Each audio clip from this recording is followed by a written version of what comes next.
subscribe.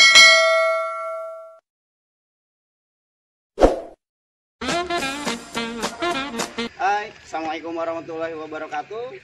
Oke, kembali lagi di mata kuliah dasar produksi ternak dengan saya Dudi Firmansyah.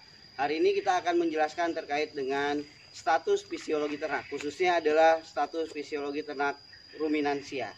Nah, seperti apa status fisiologi ternak ruminansia di dalam kandang? Nah, SOP yang memang harus kita penuhi setiap kita masuk kandang memang harus dipatuhi. Kenapa? Untuk keselamatan kita semua.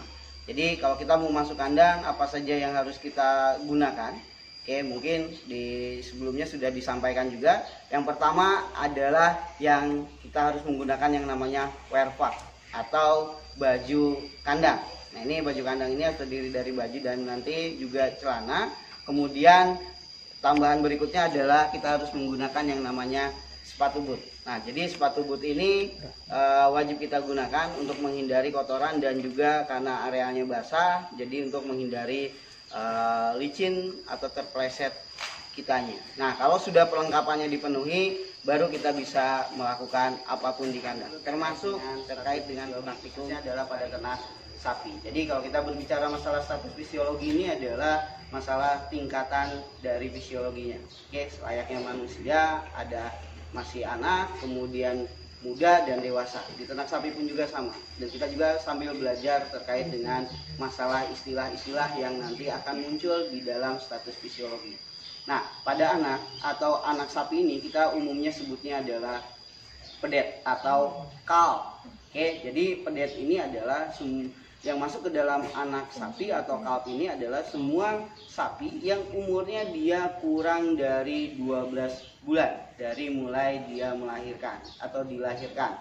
Nah, ini masuk ke dalam yang namanya kalb. Baik itu jantan maupun juga betina, ini kita sebutnya sama, yaitu kalb atau bahasa kitanya adalah pedet.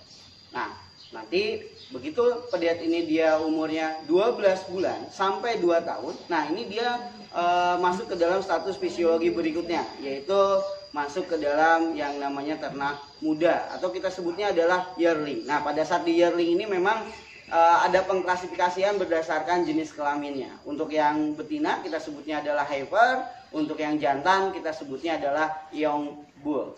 Nah, untuk komoditi sapi pedaging itu ada satu jenis kelamin lagi yang mungkin ditemukan di sapi pedaging yang kita sebut sebagai steer atau jantan kastrasi. Jadi jantan yang dihilangkan sifat reproduksinya ini bukan lagi disebut sebagai young bull atau kita sebutnya adalah steer. Nah, ini umurnya yang masuk ke dalam yearling adalah dari mulai umur 12 bulan sampai dengan 2 tahun atau 24 bulan. Begitu dia sudah mencapai 2 tahun atau 24 bulan, maka status ternaknya berubah menjadi yang namanya adalah dewasa atau kita sebutnya adalah nanti ternak yang memang mature atau sudah dewasa. Nah, untuk ternak dewasa ini sama pengklasifikasiannya juga statusnya akan berbeda setiap jenis kelaminnya. Kalau yang betina kita sebutnya adalah induk atau istilah bahasa Inggrisnya adalah cow. Untuk yang jantan kita sebutnya adalah bull. Jadi bull ini adalah nanti yang memang jantan yang sifat reproduksinya tetap dijaga. Oke, baik. Kita lanjut terkait dengan seperti apa ciri fisik terkait dari ketiga status fisiologi tersebut.